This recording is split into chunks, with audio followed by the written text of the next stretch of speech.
Hello, everyone, and welcome to another episode. My name is Marisa Randazzo, and I am a threat assessment psychologist. And I'm here today with a longtime colleague and close friend of mine, CJ Wren. Let me give you a little bit about background about CJ. CJ recently retired December 2024 Yep. as a Phoenix Police Department law enforcement officer. He was there 27 years as a sworn law enforcement detective.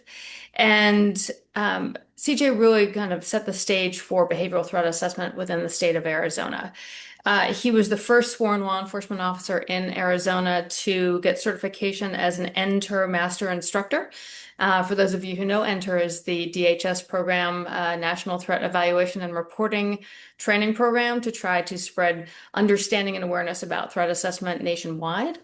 And actually was it 2013, CJ, that you created the Arizona's statewide threat assessment and mitigation program, the STAMP program, Yes, which ma'am. was the first of its kind that I'm aware of as a statewide threat assessment program. So, CJ has decades of knowledge and experience in threat assessment, and particularly with coming from the perspective of law enforcement and sworn law enforcement's involvement in serving on and in support of threat assessment efforts at a statewide level. So, with that introduction, CJ, welcome. It's wonderful to have you here.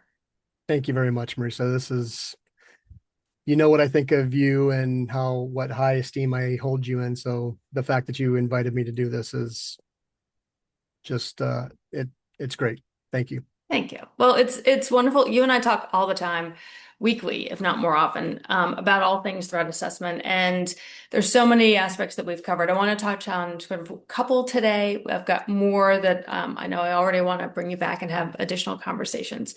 But I'd love to hear, first of all, your origin story. So just tell me how you got into the field of threat assessment. I had a little bit in your bio, but how did you even discover the field and get involved? Completely by accident. Knew nothing about threat assessment or kind of the importance it would play later on in my life and in my career. But I had just been only had about 4 years on the Phoenix Police Department and was very lucky to be, unfortunately, after 9/11, the department created the Homeland Defense Bureau for Phoenix. And I was the first detective brought up there to help build this brand new bureau. With that, we also opened the Arizona Counterterrorism and Information Center, one of the 53 fusion centers that were built around the country. And it was just a dark and stormy night. No, it was just a normal day, and the lieutenant that was in charge of our squad came down the squad bay, and I'm the junior detective, and he throws me this packet, and we had just had a detective from Phoenix that had been threatened from within the prison system. In Oh, law enforcement circles, that is probably one of the most serious ones because there's almost no consequences that you can throw at someone that's going to threaten a detective from the prison system because they're already being punished for something mhm. else. So we took it very seriously, but the tasking I was given was to go and find out what other agencies do to protect their officers when they're threatened like this. And I put out some feelers to other major cities and landed in LA. And I got to meet a gentleman by the name of Jeff Dunn. Ah, Jeff. Yep. Obviously, a legend within ATAP, which we'll talk about here in a little bit and things. But he led me. I got to go and spend a week kind of shadowing him and the threat team with LAPD. And that's where I drank the Kool-Aid. He introduced me to ATAP, and I've been a member of ATAP ever since. Brought, CJ, no, please stop for go a ahead. second. So, what was the year? So, what I want to put That would kind have of a been price down. 2004. Okay. So 2004. it's interesting because I want to add in just a little historical context for those listening because I think it's it's interesting because at the time we're recording this, we're coming up on the 25th anniversary of 9/11. Yes. in September. So we're recording this a few months before that. And I just want to set the stage for those of you who are newer to this field and younger in your careers than CJ and I are, because at the time that 9/11 happened in 2001, we didn't have fusion centers. It was actually as a result of realizing there were sort of we had information available that had not been synthesized that could have helped prevent the 9/11 attacks. That was what sparked the creation of the entire Department of Homeland Security at a federal level, and then also sparked the creation of these state level and regional fusion centers and counterintelligence and counterterrorism centers and sort of intelligence synthesis efforts. So it was interesting. I just want to kind of put that in historical context and didn't mean uh, That's okay. to stop your momentum. But so this was not that far after, 2 or 3 years after sort of 9/11. And, and at that point, that was also early days for the Secret Service and for LAPD. Both agencies had been doing this threat assessment stuff since probably late 90s, early 2000s, but it still was kind of in its infancy as a field. So let me get you back. So you Now, had a chance to talk with Jeff Dunn and LAPD and go from there. right. It certainly hadn't gone across the country and globally the way that it has nowadays and things. Secret Service was one of the places that Jeff pointed me to. Not a lot of written material at that time, but some that had been written by you and some of the folks that you work with at the Secret Service. And I was absorbing as much as I could. And at that time, though, it still hadn't gone. The idea for making it a statewide program was not there yet. I brought that information back to Phoenix, again, starting to go to the ATAP annual conferences. And I also started hearing more within ATAP about how score generators sometimes don't give the whole picture. And that really became, even though it was easy for me to transfer that information to our command folks, I started realizing that this could be used, threat assessment could be used in much wider degree outside of Phoenix, even because a good friend of mine who was a detective for Glendale PD found out that there was a threat that was sent to her mayor and also to my mayor at the time. And we were working the same case, same person. We're in the same fusion center at the time. And we sat down at our desk and we were talking about our cases and we're like, well, I'm working that person, and kind of realized that this was a much bigger world that we're starting to stumble into. 2013 is when the STAMP program, again, statewide threat assessment and mitigation program for Arizona, was created. There are other states. Hawaii has a very robust statewide program now in North Carolina. And some other states are starting to come on board. But at the time, even the FBI BAU program recognized the STAMP program as the initiator for that. So tell me how you took this to the state levels. You've got this moment where you've got this aha, but how do you get from that fusion center aha moment to saying, hey, we need to build something bigger, the state level? Honestly, it all comes from support. And I was very much supported from Phoenix PD on this. And when I started broaching the subject of this could go to other agencies, other parts of the state, it was very well received. And I was supported for it. I do know some other states that have not had that kind of support.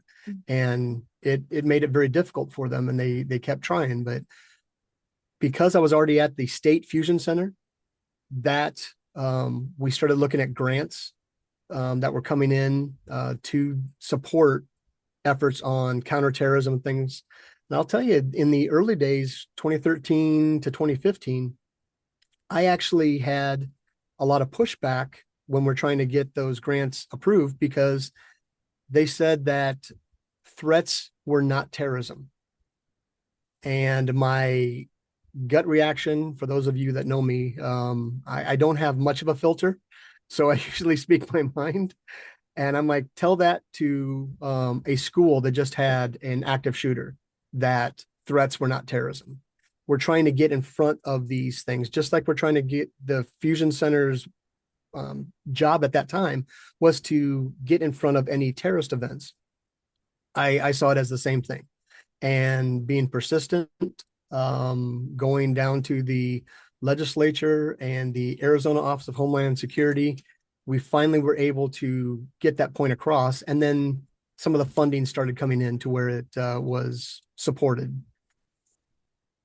Flash forward a couple more years, we grew in how we did things, how we communicated. We started a weekly video conference, kind of like what we're doing right now. And even through, it really didn't take off as much until after COVID, unfortunately. COVID is, though, if you could find one silver lining that it came from it, is this able to communicate across, some pretty big distances and Yeah. things, in real time. And we started having this weekly threat assessment discussion. Some a detective from a far part of the state could call in and tell us what they're going, and we can all work it together. Because again, at the Fusion Center, all those, we had a tips and leads system. They would come into there anyways. So now we were all able to see and communicate on the same threat as it was going on, and try and support one another on it. So talk to me a little bit about scope. So when you set up the statewide program or team, who serves on the team, and then who can access it? Like what services did you all provide? Well, that's a great question. So it really was, if you were doing this kind of work within your agency, you had and it grew slowly for the Hmm. first couple of years, because not a lot of agencies recognized threat assessment, especially behavioral threat assessment, as something that they needed to be working on. Not enough budget, not enough people. So to try and break a detective, or especially a couple folks, apart to do just this kind of work didn't sit very well with a lot of the agencies. However, we started proving our successes, and it became not just a law enforcement group, because as you know, threat assessment is not done by just one person, or Yeah. by if we have nothing but police officers in the room, we're all going to think like police officers, and we're going to assess a case like police officers. So we started bringing in mental health professionals, and some of the department psychologists, psychiatrists, emergency managers, things like that. And we had an understanding that it's not quite Fight Club, but what happens, or what we talk about during those conference calls, needed to Yeah. stay there. That this, we may be talking about a very sensitive case, and we wouldn't give a lot of information, because the biographical information, just like when we're doing assessments, is not as important as what the person did. It's their Right. Their actions. behavior. The behavior is what was Yeah. important, not who they were, what their background was, things like that. So we kind of had that understanding for a couple of years before we finally made it formalized. We're signing essentially NDAs, that if you hear something in this, you're welcome to come in. And we started bringing folks in from, even before, I know, the United Healthcare Mm. assassination Right. brought in how important, the private sector is to these kind of jobs, because they are, or in assessments, because they were doing the same thing that we were doing in law enforcement, just in a much smaller group. So we would invite some of them in also. Corporate Um, security and executive cor- protection and those folks. exactly. So, I, and we all started learning from each other. And again, ATAP is a big part of that as well. For the years that not only I served for the Desert Southwest and the Arizona chapters as the chapter president, but my counterparts that had been present before and since really took in a understanding that it takes all of us. It's not Mhm. just, a law enforcement group or a psychiatrist or whatever. it takes all of us to try to assess these. So that's where it kind of grew into a statewide program. And I know it's still going strong. I don't have as much of a part to play. Kind of, I'm the old guy that they break glass when needed, kind of thing to talk about it. But the folks that are running the stamp program now are doing a phenomenal job. I hear about it all the time, and their success stories are they're just they're they're almost trying to one up one another as far as how successful. And really, the bottom line is lives can be saved and Yeah. from good communication, and the fact that they're not doing it. One detective isn't trying to take these kind of cases on by themselves. Yeah. We talk about it in school threats as well. That administrator shouldn't take these kind of things on, these school threats on by themselves. They need to try to work within the team. And it just, it grew to be something really terrific. And I was very proud of what we did for the state. It is really an amazing accomplishment, and it's an achievement you absolutely should be proud of because it is a model for states throughout the country. And you create it out of, kind of out of whole cloth. Like, all right, I was given this. You were voluntold to handle one case, and from that you sought out, okay, how are people doing this? Let me go talk to agencies that have been doing this for a while, learn how they've done it. And then look at, okay, how else can we be doing this throughout the state? I mean, it really is a wonderful model of kind of growing this from a grassroots level, from one case as a junior detective. But it's interesting because we've seen threat assessment grow from sector specific teams, right? So again, back to kind of a history lesson here because I'm now really part of the like OGs of behavioral threat assessment and I think from the late 90s onward. But originally, threat assessment was established, within the Secret Service around the same time that it was established as a process within LAPD, largely based on the same empirical research on sort of attacks and what we call near lethal approaches against public officials and public figures. So people the Secret Service would protect, president and world leaders, people LAPD was charged with protecting, stalking and threats to celebrities largely that there was some foundational research, the Exceptional Case Study Project, for people who really want to get wonky here, that helped to form this evidence-based underpinning for this fact-finding process. And threat assessment, I have loved because its origins were largely within law enforcement. And the reason why I like it is that the original threat assessment processes by Secret Service, LAPD, et cetera, were built to be operationally useful, meaning for your investigator, for your detective who's working a case, what information they can reasonably ask for or try to uncover, and then how do they fit it into this assessment? And then what do they do about it from a management or mitigation standpoint? That it was so different from what we had seen historically by clinical psychologists and forensic psychologists who provide phenomenal expertise to this process. But before threat assessment became a thing, all we could do was refer someone to a clinical psychologist for a violence risk assessment. And it's a different process, and it often took longer and would look at things from a deep historical perspective, which can be really interesting. But the law enforcement focused process developed by LAPD, Secret Service, BAU, and now Behavioral Threat Assessment Center at FBI, and National Threat Assessment Center at Secret Service, and all of the local and state law enforcement agencies and fusion centers that have taken this on and really embraced it. What I love is that that part of that version of the behavioral threat assessment process has stayed kind of operationally nimble, meaning I need to have something in my back pocket. I need to have a bunch of questions I can ask that I can reasonably obtain information on. And then I need a framework, a process to show me what to do with all this information and figure out, am I concerned that there's risk of someone poses a threat here? And if so, what can I do about it? Or can I reasonably say, no, I've got a fuller picture and I don't think there's a threat posed here. So it is, If I can yeah, interrupt you go. for a second, Yeah, yeah, Marisa, just go. to give you an example of where the work that you all did in the 90s and early 2000s played a daily part in my investigations and the investigations of a lot of police officers. We started training other officers. That was also how it grew within Arizona and some other states. And one of the things that we focused on is the Secret Service 11 investigative questions Hmm. that you all came up with. And again, these are not questions that we were asking the suspects, but just to make sure we had covered all of the bases that we could on an investigation.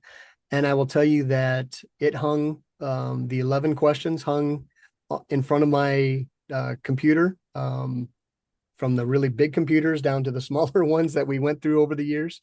But it always was sitting in there in front of me. And I use that as a guide, along with Yeah. some different structured professional judgments that are out there that I was trained on and we got others trained on. But I would say the foundation were those 11 investigative questions, because they give you such a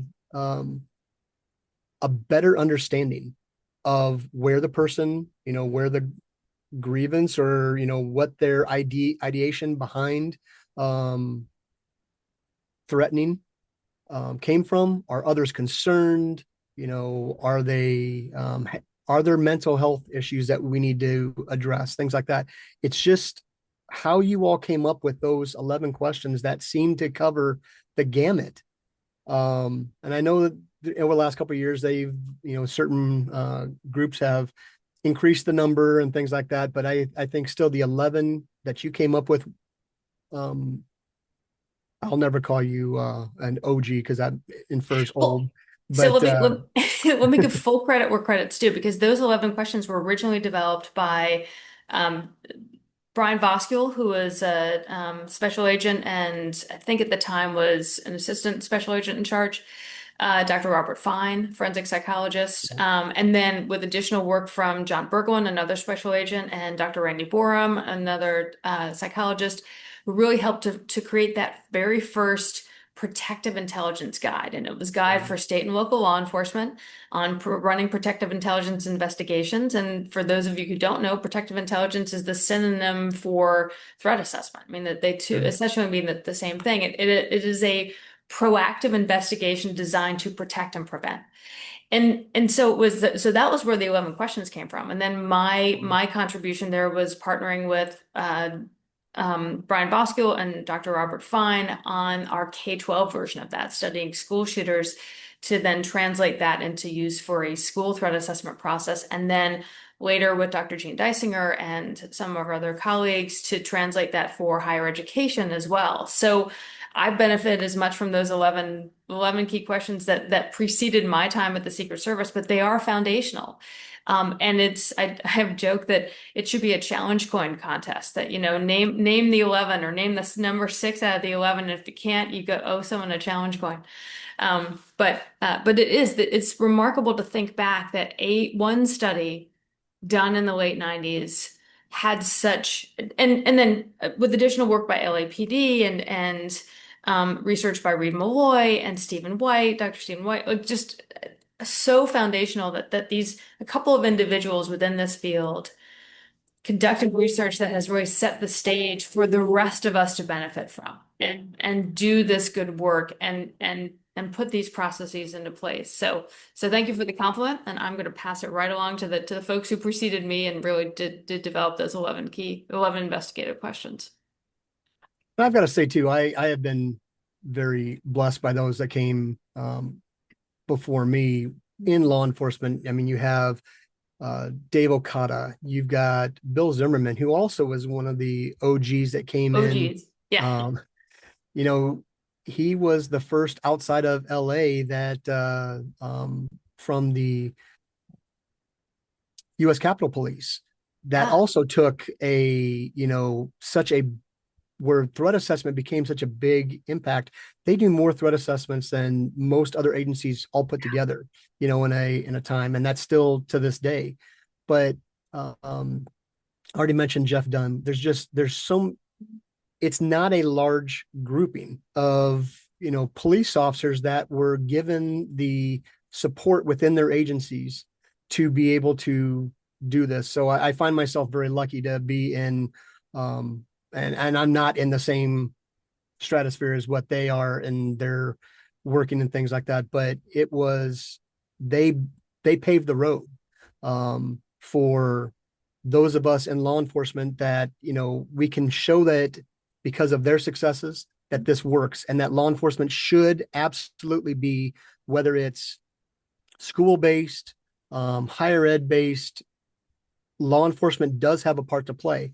I'll tell you, I took it as a challenge. It's probably mid uh, 2010 to 2015 timeframe. I went to an ATAP conference and I heard a psychologist stand up in front of the much smaller ATAP crowd at that time, but they said really that law enforcement didn't belong, that we mess up cases more than anything else. Really? I took that. Yeah, I know the name very well. I will not share it, but I took that as a challenge, and they weren't wrong at that time because we had no training. That's not something you get trained in the academy on. Not even something Right.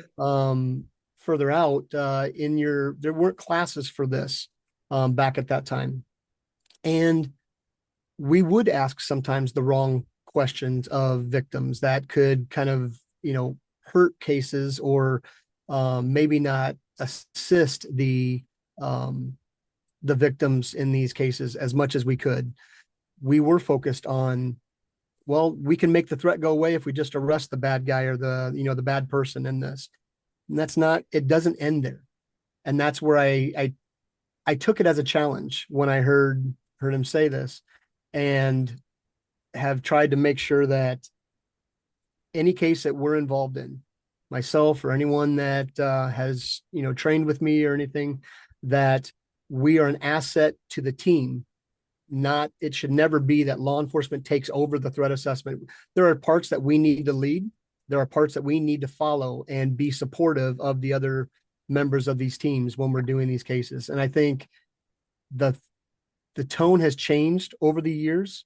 I've seen it with ATAP where now there are cases where they kind of celebrate how law enforcement was, a good partner in these cases. And that just that makes me feel much better from the history that we started at. So So I think I'd love to hear your thoughts on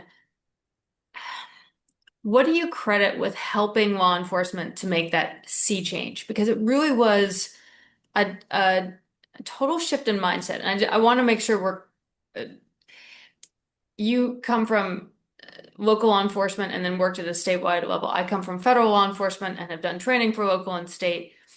Um, but law enforcement was not built for this type of investigation. So you just raised a really important point that I've been sort of advocating around for years, which is that our local law enforcement departments across the country typically do not get training on behavioral threat assessment, on or protective intelligence, what a preventative investigation is, nor do many, at least at the local level, do many local law enforcement agencies kind of give credit to their officers for a prevention stat the way that you would for an arrest or for a prosecution. Part of the way historically, at least, local law enforcement and to some extent state and federal has sort of counted successes is kind of runs counter to what threat assessment does. So what do you, as you look at this progression, and I think it really has been an improvement of law enforcement's very important and deep partnership in threat assessment work. What do you credit with helping departments and leadership to see that differently and to make that shift? I see it as training becoming more involved, where Mm. we also the kind of the rise of the CIT teams and the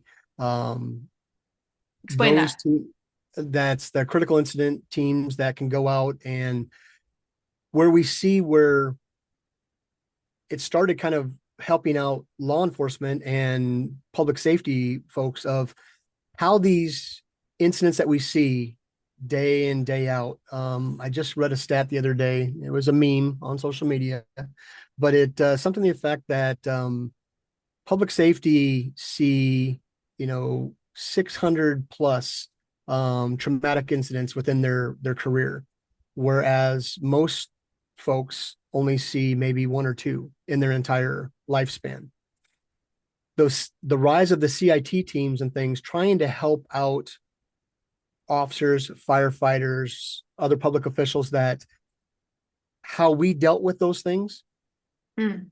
and make it more acceptable. I hope I'm not bringing up a triggering topic and things, but for many, many years, especially in law enforcement, the idea of law enforcement suicide just was not ever brought up. It was Yeah. all, you kind of assumed that's what happened, but you didn't know for sure. Nowadays, they're sharing those stats openly. They are discussing it. And there are a lot of, even some of the smaller agencies have done a lot to support their officers.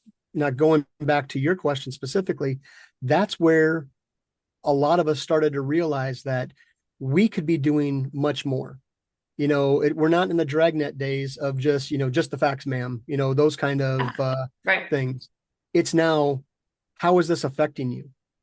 How is, this person that's stalking you, tell us more. And taking the victim, and, you know, I've run into a lot of officers throughout the country that still are kind of under the impression that, well, we know best. This isn't really a threat. And they just kind of discount it.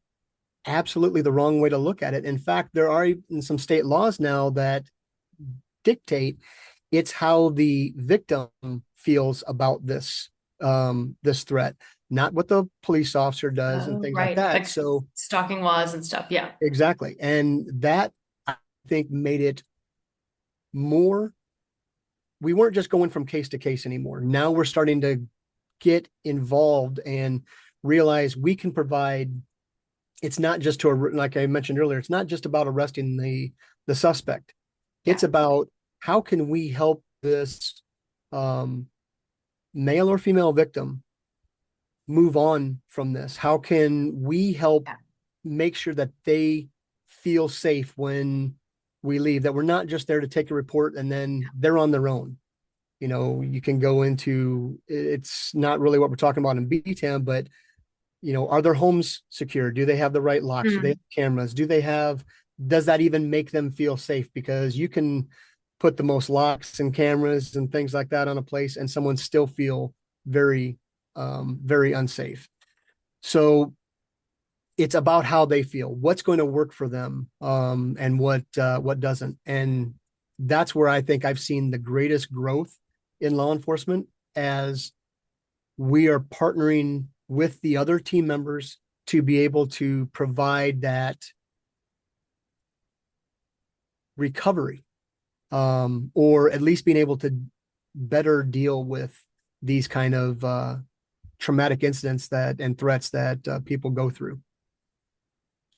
It, as you were starting to talk about CIT, I also was thinking about the some local law enforcement more and more have specialized teams that are trained to respond to people in mental health crisis. So if you get a call with a barricade situation, and we've long had sort of hostage negotiation teams, but if there's no hostage other than the person sort of keeping themselves barricaded, or they seem to be they're having a psychotic episode in the middle of the street, they're creating a disturbance, that we now have officers trained more around how to respond to someone who may be in the middle of a mental health crisis. And sometimes they even include, psychologists or psychiatrists who do ride-alongs with them and the like. Has that played a role in helping to shift not shift, helping to expand the focus of law enforcement to include prevention, through threat assessment as well? Absolutely. And I would actually say I probably misnamed the team I was talking about. The team I was talking about earlier that kind of dealt with officers and public safety, that's more Mhm. your employee assistance unit, but Yep. many of them are trained in CIT, which is exactly what you're talking about. Right. Okay. Now, those CIT teams that go out, and it's been made very public that there was not a lot of de-escalation training for mental health or for anything along those incidents. We've had some tragic events that Yeah. have you can easily look them up. But I would say our CIT teams have absolutely brought those type of concerns into the forethought of regular detectives and things that are maybe working other kind of cases, but they see that if I spend 10 more minutes with this person, letting them talk makes such a difference in their well-being later on.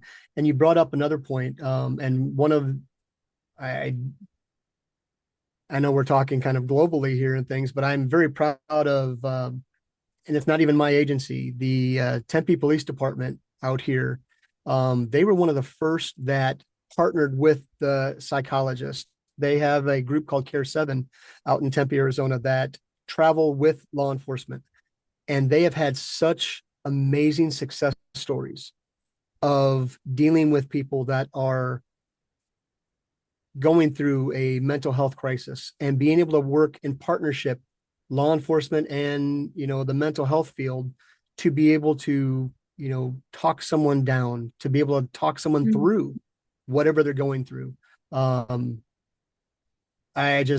of my partners that I've had over the years that worked with Tempe, and Care 7 would also come to the ATAP conference. And I know they've spoken a couple times about their partnership with Tempe.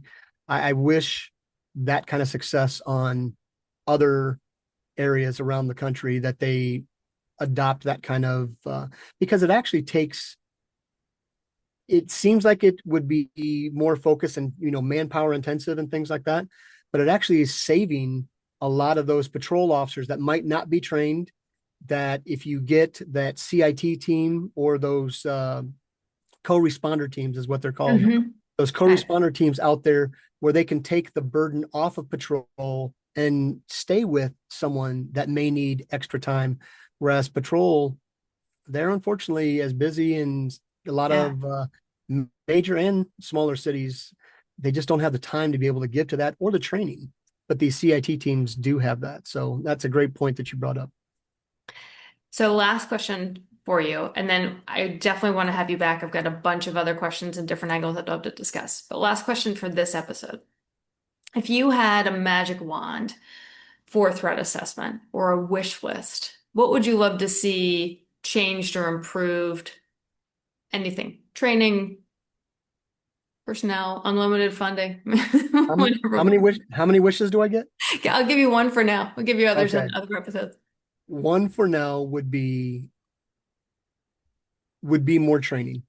Yeah. I think that it will only benefit them. We've had folks that have come through the STAMP program that threat assessment is really only a small part of their duties, but they've come back and said, I wish I had this kind of training early on in my career, because it helps them focus so much more, and it makes them realize you can find partnerships with the community, with mental health professionals and things that would help, even robbery, victims of robbery. That's traumatic for that person that Yeah. experienced that. But a lot of times, again, in law enforcement, all we did was just take the report, you know, give them a handout that says, add up your valuables that are gone and send it in. It could be there, and I'm maybe going a little too deep into this, but I've seen these cases where, it's one of their long lost, their mother had passed years before, and they had a brooch that meant. I have another one where it was actually the remains of a loved one that had been stolen. Yeah. Obviously, the people didn't know what they were taking, but how traumatic that could be for someone. And just having more of a sympathetic ear to them, or empathetic ear, Yeah. um, just meant the world, because then when the victims are, writing letters, normally the letters that we get about law enforcement was, this officer disrespected me, things like that. When you get a letter into the department saying they took the time to listen to me, that I think comes from a lot of what the change that we're talking about here, in how modern day law enforcement goes about their business. We're not trying to solve these problems completely by ourselves. And but if there's more training along those lines, I think it can only enhance what some of the current successes we're having. I absolutely agree with you. And I'd love to get training into our police academies, from an early time in law enforcement at whatever level people are hired in to get this just some awareness even of what prevention focused investigations can do, what partnerships can do. So it's on my wish list. I do want to close with a compliment to you, and this will be subject of a future episode. But one of the things that I learned about you a while ago was an incident that you helped situation that you helped to resolve peacefully, involving an individual who was possibly in the middle of a mental health crisis in Phoenix in an area that was highly populated. I think it was at a convention center or stadium, something like that. And the Phoenix Police Department released the body cam footage from your camera from this interaction.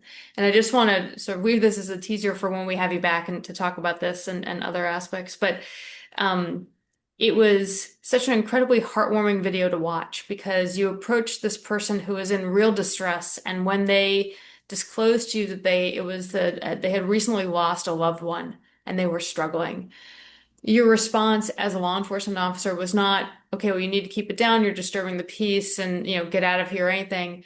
Your response was to go toward them and even to offer them a hug. And the way this person responded to your care and your outreach and your empathy was just absolutely amazing. And I will see if I can find the video and put it as a link in here. If not, we'll do this as a separate episode. But I just wanted to commend the way in which you have approached cases I've seen as a professional is with exactly that empathy, and to actually have body cam footage of this interaction of someone who was your department had received multiple calls that people were scared of them and they were creating real disturbance, and your response was so wonderfully human and empathic to go in and to ask questions and to listen and to learn more and then to offer a hug. And there's a great moment where the person comes back and says, I want another hug from you. I want more of this. So anyway, I just want to thank you for your perspective here and really thank you for the work you have done in this field throughout your time at Phoenix PD with creating the statewide threat assessment and mitigation program for Arizona, the leadership you've given to ATAP, the Association of Threat Assessment Professionals, and just the colleagueship that you've given to so many of us. So thank you for all that, CJ, and thank you for being here Thank you very today. much. Absolutely. All right. Thank you, everyone. Stay tuned. Please like and subscribe and hit the bell for notifications, and we'll see you on the next episode. Take care. Bye now.